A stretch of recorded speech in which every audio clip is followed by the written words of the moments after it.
In today's video, we'll be taking a look at the all-new Tiguan R-Line.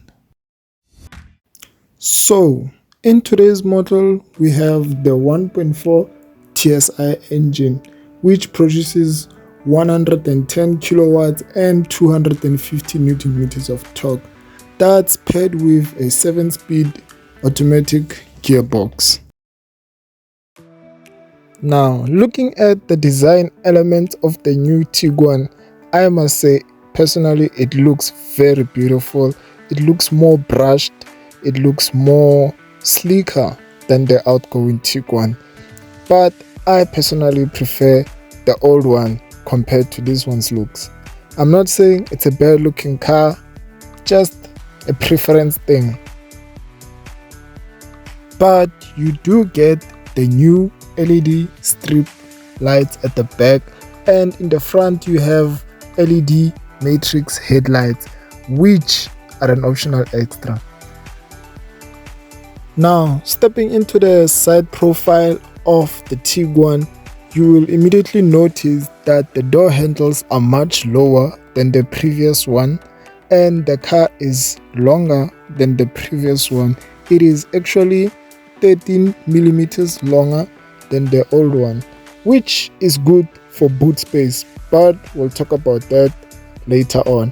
And I love that you can have the mirror caps blacked out and the rims blacked out, and also the front grille blacked out. It makes the car look more aggressive. And remember those LED headlights I was talking about? Well, unfortunately, you can only spec them in the R-Line model.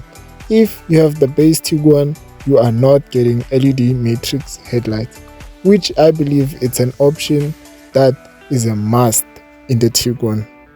What other trim levels are there besides the R-Line? Well, it's this: the base Tiguan, the Live Tiguan, and lastly, the R-Line model. And let me just say that if you are going to buy the new Tiguan, just go for the R-Line model, because you'll save yourself from a lot of self-esteem issues, a lot of confidence issues, because the other trim levels aren't really doing it. I mean, they look cheap, to be honest. I mean, imagine spending 700k for that. I would never. I would rather go get the old one. So, take my advice and get the R-Line. Now, let's talk about that boot space I mentioned earlier on.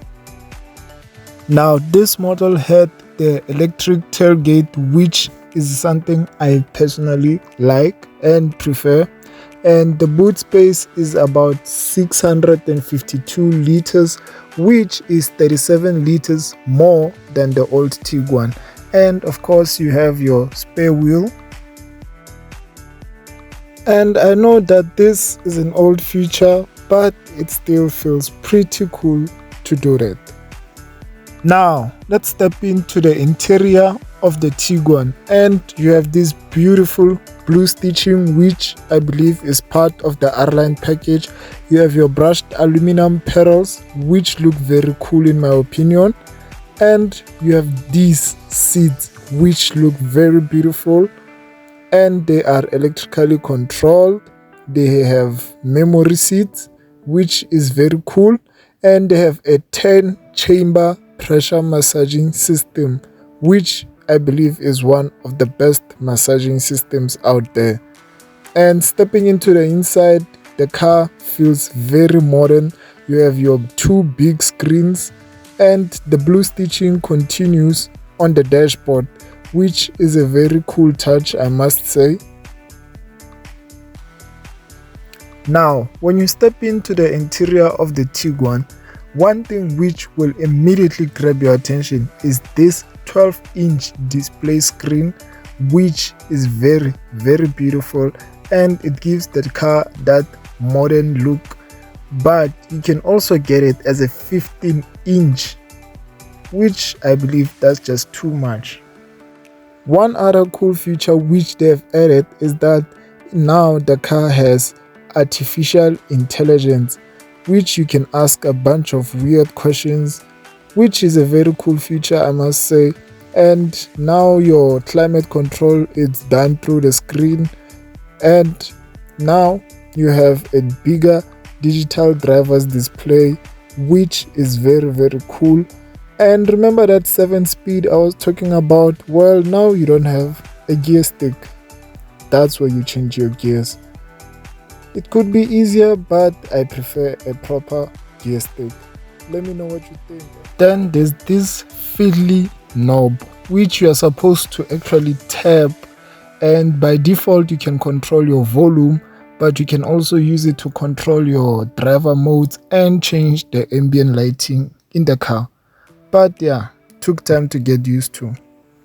Now underneath your armrest you've got 2 cup holders, and you've got this storage area, and you've also got another storage area down there.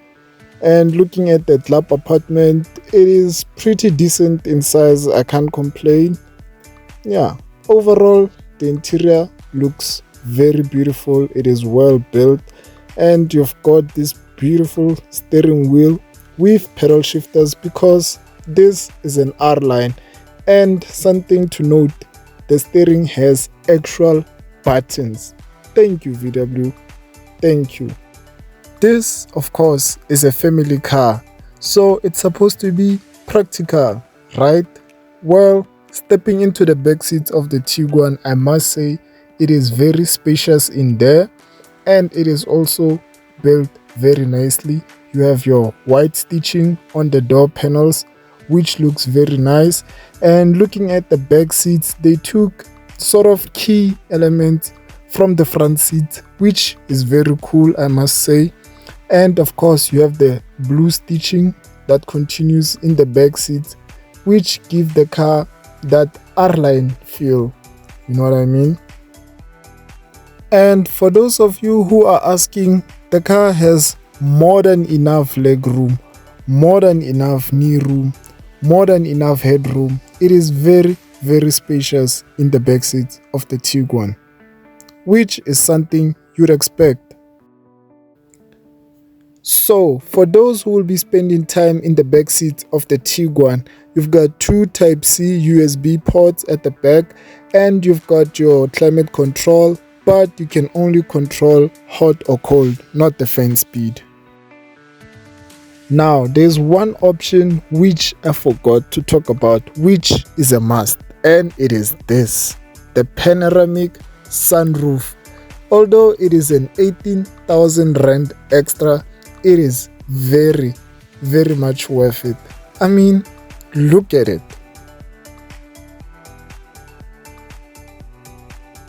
Now that should sum up the review of the all new Tiguan R-Line. Let me know, which one would you prefer, this one or the old one? But nonetheless guys, please like, share and subscribe. I'ma see you again on another video. Peace out.